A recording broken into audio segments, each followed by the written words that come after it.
الحمدللہ رب العالمین والصلاة والسلام علی رسولہ الکریم وعلی من تبعہم بإحسان الی یوم الدین، اما بعد۔ قابل صد احترام معزز دوستوں، ساتھیوں اور بزرگوں، یہ ہم سب کے لیے نہایت سعادت اور مسرت اور خوشی کا موقع ہے کہ برادرم حماد جمیل صاحب کہ دعوت ولیمہ کے اندر ہم سب اس وقت شریک ہیں۔ اللہ رب العزت برادر حماد جمیل صاحب کو زندگی کا یہ نیا سفر مبارک فرمائے، اور خدا کرے کہ ان کا یہ گھرانہ ایک مثالی، اعلیٰ، شاندار اور عظیم الشان مؤمنانہ گھر کا نمونہ بن جائے، اور اللہ رب العزت روحانی اعتبار سے، دینی دنیاوی اعتبار سے اس گھرانے کو مستقل اپنی نعمتوں، توجہات، شفقتوں اور برکتوں کا مرکز اور ٹھکانہ گھرانہ بنا دے۔ چونکہ 2-4 منٹ کی بہت ہی مختصر بات ہے، اس لیے توجہ سے سننی چاہیے۔ یہ نقطہ بڑا قابل غور ہے کہ رسول اللہ صلی اللہ علیہ وسلم نے جب بھی کوئی نکاح پڑھایا تو ہمیشہ نکاح کے موقع پر آپ صلی اللہ علیہ وسلم نے قرآن کریم کی وہ آیات تلاوت فرمائیں جن آیات کے اندر تقوی کا ذکر ہے۔ یہاں قابل غور نقطہ یہ ہے کہ قرآن کریم کے اندر سورۃ النساء میں نکاح سے متعلق کئی ساری آیتیں موجود ہیں۔ آپ صلی اللہ علیہ وسلم کی نکاح سے متعلق کئی ساری احادیث موجود ہیں۔ سورہ نساء باقاعدہ خواتین سے متعلق ہدایات پر مشتمل صورت ہے، لیکن رسول اللہ صلی اللہ علیہ وسلم نے جب بھی نکاح کا خطبہ پڑھایا اور نکاح کی مجلس کے اندر شرکت فرمائی تو تمام کی تمام ان آیات کی تلاوت فرمائی جن آیات میں تقوی کا ذکر ہے۔ یا ایھا الذین آمنوا اتقوا اللہ وقولوا قولا سدیدا، اے ایمان والو اللہ سے تقوی، خوف خدا اور خشیت اختیار کرو اور سچی اور سیدھی بات کہا کرو۔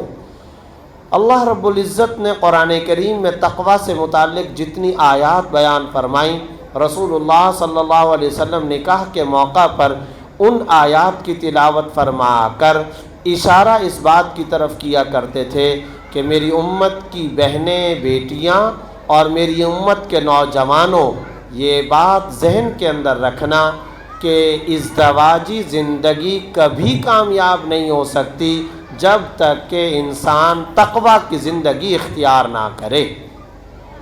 تقوی کی زندگی سے گھروں میں چین آتا ہے، گھروں میں سکون آتا ہے، قلبی دماغی مسرتیں حاصل ہوتی ہیں۔ آج کے پرفتن دور کو سامنے رکھتے ہوئے قسم کھا کر یہ بات کہی جا سکتی ہے کہ آج اگر ہم ٹینشنوں سے بچنا چاہتے ہیں، گھریلو ناچاقیوں سے بچنا چاہتے ہیں، خاندانوں کے اختلافات سے بچنا چاہتے ہیں، اور اگر ہم اپنے گھر کے اندر خوشگوار، نبوی، پرسکون زندگی چاہتے ہیں تو اس کا بہترین راستہ یہ ہے کہ میاں بھی اور بیوی بھی تقوی کی زندگی اختیار کریں۔ جو خدا کا وفادار نہیں وہ بندوں کا وفادار کیسے ہو سکتا ہے؟ میری بہنیں اپنے دل دماغ میں یہ بات بسائیں، آپ چاہتی ہیں نا کہ آپ کے شوہر وفادار ہوں، آپ اپنے شوہر کو پہلے خدا کا وفادار تو بنائیں۔ اگر آپ کا شوہر خدا کے سامنے جبین نیاز نہیں جھکاتا، حی علی الصلاۃ اور حی علی الفلاح کی آواز پر اپنے خالق کے سامنے اپنا ماتھا نہیں ٹیکتا، وہ خالق اور اپنے مالک و رازق کا وفادار نہیں ہے تو ایک بیوی کا وہ وفادار کیسے ہو سکتا ہے؟ اگر خاتون کے بارے میں شوہر یہ چاہتا ہے کہ میری بیوی وفادار رہے، میری بیوی گھر کے اندر چین و سکون کی عملی تصویر بن جائے تو اپنی بیوی کی جبین نیاز کو، اس کی گردن کو اور اس کے ماتھے کو، اس کے چہرے کو پہلے خدا کے سامنے جھکانے کا بندوبست اور انتظام تو کرو۔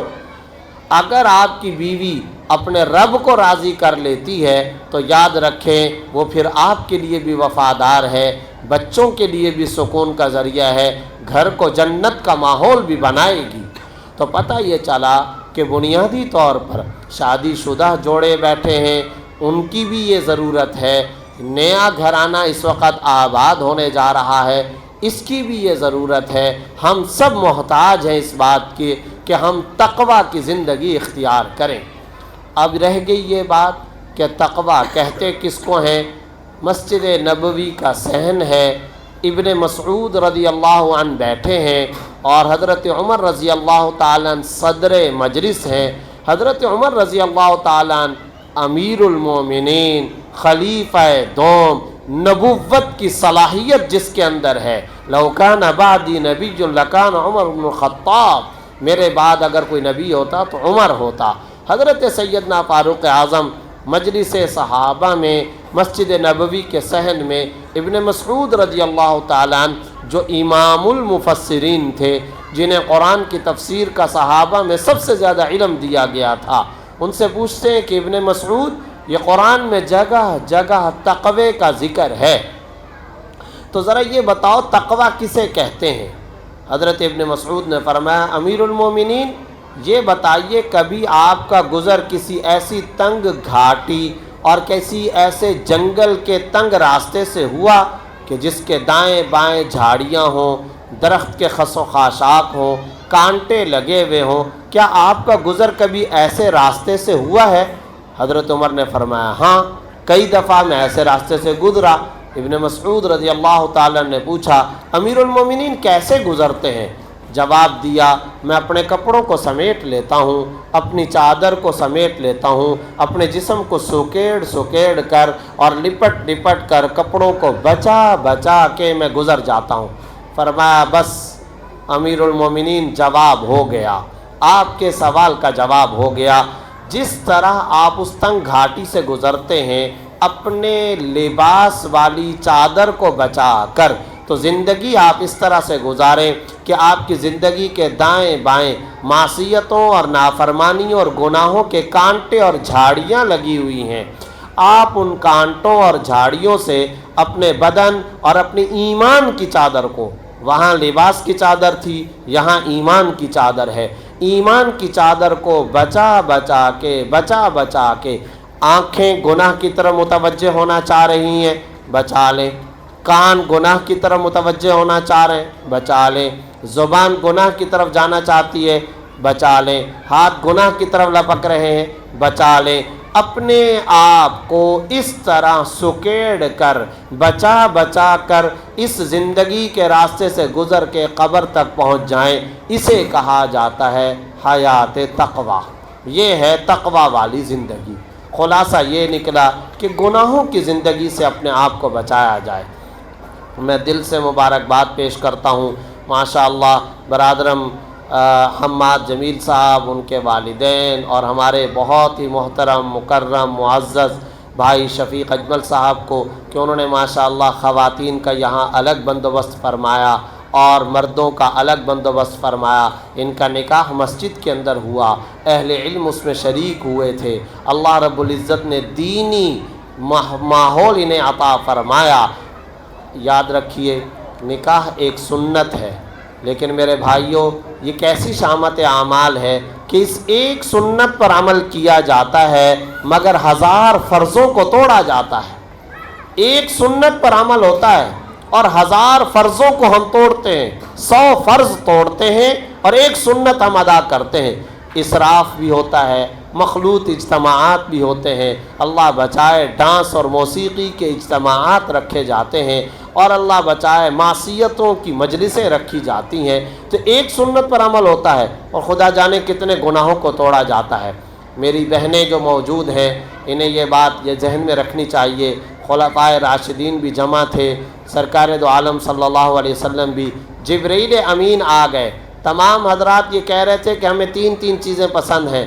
اللہ کی بات لے کر جبرائیل امین بھی اس مجلس میں آئے اور فرمایا ایک مسلمان بہن کی عفت، حیا اور پاک دامنی اللہ کو سب سے زیادہ محبوب ہے۔ ایک مسلمان بیٹی کی عفت اور پاک دامنی، شرم و حیا اتنی زیادہ محبوب ہے کہ اللہ آسمان پر اس کا تذکرہ کرتے ہیں۔ نکاح عفت کا بھی ذریعہ ہے، ایمان کی تکمیل کا بھی ذریعہ ہے، اور یاد رکھیے نکاح والی سنت وہ سنت ہے، اس سے رزق میں بھی اضافہ ہوتا ہے۔ آخر میں یہ بات بھی نوجوانوں سے کہہ دوں، آپ صلی اللہ علیہ وسلم ایک مرتبہ تشریف لائے، دیکھا کہ نوجوانوں کا اجتماع ہے، فرمایا من یستطع منکم الباءۃ فلیتزوج یا معشر الشباب، اے نوجوانوں کے گروہ، تم میں سے جس آدمی کو صلاحیت ہو وہ نکاح کر لے۔ نکاح کو عفت اور عصمت کا ذریعہ قرار دیتے ہوئے، ایمان کی تکمیل کا ذریعہ قرار دیتے ہوئے آپ صلی اللہ علیہ وسلم نے ایک اور اہم ترین نکتے کی طرف بھی اشارہ فرمایا، نکاح رزق میں اضافے کا ذریعہ ہوتا ہے۔ جس معاشرے میں نکاح عام ہوتا ہے اس معاشرے کے اندر بدکاری کے دروازے بند ہو جاتے ہیں، وہ معاشرہ پاک دامن نبوی معاشرے کی جھلکیاں محسوس کرتا ہے۔ میرے نوجوان بھائی اکثر کہتے ہیں پہلے سیٹ ہوں گے پھر نکاح کریں گے، یہ شریعت کا مزاج نہیں ہے۔ شریعت کا مزاج یہ آپ نکاح کریں گے تو سیٹ ہو جائیں گے۔ دنیا میں آپ کو کوئی ایسا بندہ نہیں ملے گا جو یہ بولے کہ میں نے نکاح کیا تھا تو میں غریب ہو گیا۔ کوئی بھی بندہ آپ کو ایسا نہیں ملے گا جو بولے میں نے حج کیا تھا تو میں غریب ہو گیا، میں نے صدقہ کیا تھا تو میں غریب ہو گیا۔ کوئی بندہ آپ کو ایسا نہیں ملے گا۔ نکاح رزق میں بھی اضافے کا ذریعہ ہے۔ ایسا نہیں پہلے سیٹ ہوں گے تو نکاح کریں گے، نہیں، پہلے نکاح کریں گے تو سیٹ ہوں گے۔ اللہ رب العزت یہ حقیقت ہم سب کو عطا فرمائے۔ آپ صلی اللہ علیہ وسلم ایک مرتبہ بیٹھے ہوئے ہیں، ایک شخص آیا، یا رسول اللہ میں غریب آدمی ہوں، مفلس ہوں، میرے پاس پیسے ویسے نہیں۔ فرمایا اچھا تو تم نکاح کر لو۔ حضرت عمر فرماتے ہیں میں اس شخص پر حیران ہوتا ہوں جو رزق میں کشادگی اور فراوانی اور اضافہ چاہتا ہے مگر نکاح نہیں کرتا، میں ایسے آدمی کو پاگل سمجھتا ہوں۔ جو چاہتا ہے رزق میں اضافہ ہو اس کو چاہیے نکاح کرے۔ اللہ کرے کہ نکاح کی یہ حقیقت ہم سب کے دلوں میں کوٹ کوٹ کر کے رچ بس جائے، اور اللہ کرے ہم سب حیات تقوی کو اختیار کریں۔ میں ایک بار پھر دل کی گہرائیوں سے برادرم حماد جمیل صاحب اور ان کے اہل خانہ کو مبارکباد پیش کرتا ہوں، دل سے دعا گو ہوں اللہ رب العزت زندگی کا یہ نیا سفر اپنی مرضیات اور اپنی چاہت کے مطابق چلانے اور پورا کرنے کی توفیق عطا فرمائے۔ وآخر دعوانا ان الحمد للہ رب العالمین۔ أشكو ذلي وابتلائي وقصوري فهو دائي لإله الكون ربي خالقي أنت رجائي